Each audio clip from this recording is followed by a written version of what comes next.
Para poder terminar el libro, o hacerlo más bien, tuve que emplear medidas metodológicas para que la gente que no domina la arqueología ni la antropología y hasta cierto punto la historia pueda entenderlo. Entonces elaboré algunas medidas metodológicas para aplicarlo en este libro. La primera,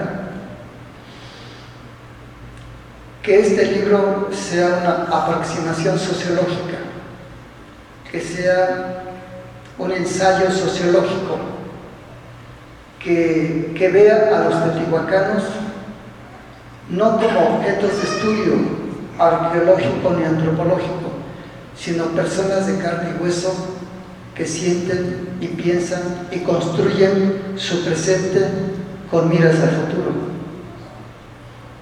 La segunda medida metodológica es hacer el acopio mayor posible, pero un acopio de información y datos que sean evidentes y convincentes, para que teniendo todos esos datos pueda yo confrontarlos, interrelacionarlos, analizarlos, reflexionarlos, que los mismos datos me fueran dando las respuestas de lo que pasó en Teotihuacán y que sirve para poder entender otras grandes ciudades prehispánicas. La siguiente medida metodológica, la tercera, creo que es considerar a Mesoamérica como una cultura originaria.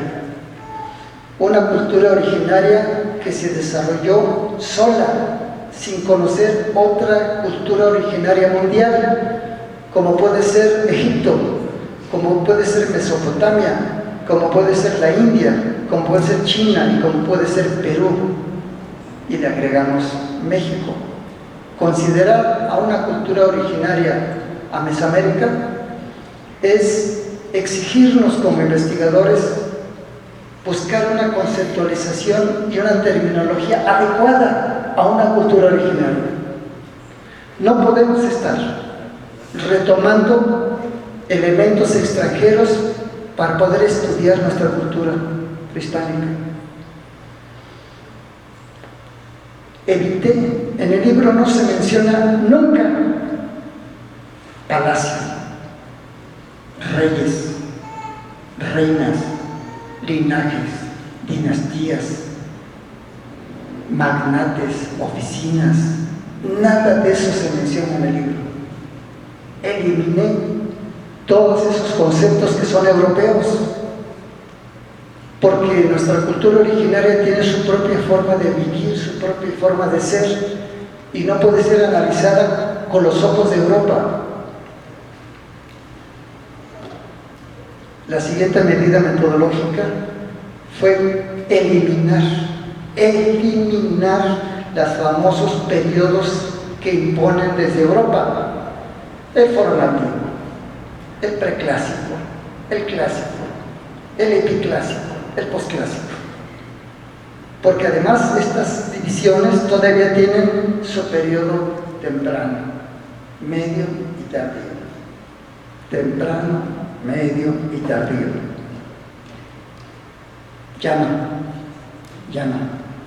Tendríamos que eliminar, porque además también eliminé las famosas fases para Teotihuacán: la Patlachique, la Micaotle, la Tlaminilolpa, la Xolapán, la Ostotipac, todas esas fases que manejan para Teotihuacán, porque al hablar de una sola fecha, por hablar de alguna, 60 años después de nuestra era, podemos decir es el preclásico tardío o es la fase de Tzacuali, y estamos hablando del mismo periodo. ¿Para qué buscarle tanto ruido al chicharrón? Simplemente eliminé los periodos. ¿Quieren división temporal de Mesoamérica? La primera, la primigenia y original cultura olmeca. Segunda, el imperio teotihuacano. Tercera, el esplendor de la cultura maya. Cuarta, el imperio tolteca. Y 5, el imperio mexica. Y para asegurar más, antes de nuestra era y después de nuestra era.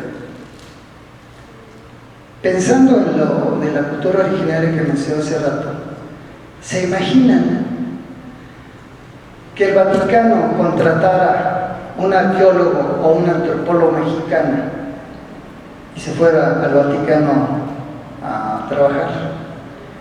Y para mencionar la Basílica de San Pedro y San Pablo, dijera el Teocalli de San Pedro y de San Pablo. Elemental. Los ofendería a uno. O que nos contratara a un arqueólogo, un antropólogo, lo contrataran en Inglaterra. Y que para mencionar el Palacio de Buckingham, dijeran el Tecpan de Buckingham. Le mientan también igualito. Entonces, ¿por qué tenemos que aceptar nosotros términos europeos? Y la última medida metodológica, en Teotihuacán se vivió lo que ahora estamos viviendo. Ellos ya lo habían vivido. Y cuando leo uno las condiciones de ese tiempo y en determinado año, parece que estamos viviendo nuestro tiempo. Entonces, haciendo un paralelismo, podríamos comprender lo que sucede en Teotihuacán en función de lo que estamos viviendo en estos momentos. Con esas medidas metodológicas, pues pude construir este libro que todo mundo puede acceder en su lectura y de verdad va a ser simplemente agradable. ¿Por qué el libro es más importante que otros, aunque no demerito la calidad académica de ninguno? Aquí, en este libro, ya menciono las tres grandes familias lingüísticas: la otomangue, la mijezoque olmeca y la maya.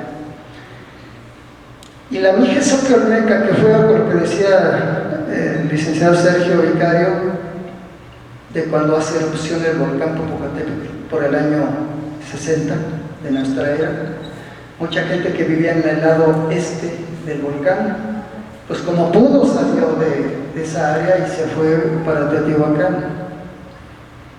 Entonces analizo en este libro qué reminiscencias culturales traía esa gente que fue expulsada por el volcán, y vemos que en Teotihuacán confluyó la cultura olmeca, la cultura maya y la cultura otomangue. Y quien gobernaba Teotihuacán eran los mijezoques olmecas. Y que algunos mayas que llegaron a Teotihuacán después de la erupción, obviamente, pues su corazón estaba con los mayas. Y fue una lucha fuerte entre olmecas y mayas en Teotihuacán. ¿Dónde hay jaguares? ¿En Teotihuacán? Pues no hay jaguares. Hay puma, hay coyote, pero no hay jaguares. Esos son del sureste, sur-sureste. ¿En dónde se adoraba a Tlaloc? ¿Quiénes fueron los que primero adoraron a Tlaloc? Los olmecas. ¿Quiénes construyeron plataformas de tierra apisonada? ¿Y de qué está construida la pirámide del Sol? De tierra apisonada, de reminiscencia cultura olmeca.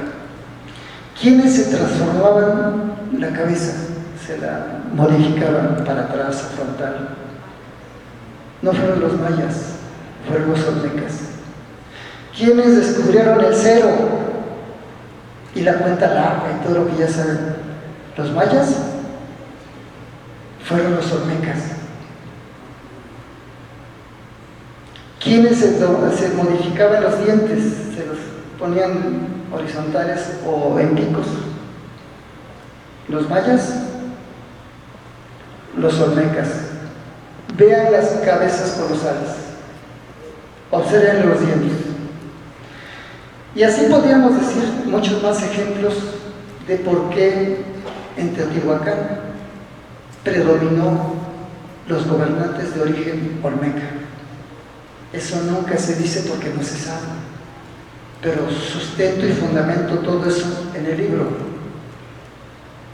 Y finalmente la razón del título, Teotihuacán y la primera gran transformación, porque en Teotihuacán, después de estar tan controlados religiosamente, el hecho de haberse levantado contra la élite gobernante, identificaron quién era la causa de sus males y de su pobreza extrema: los gobiernos.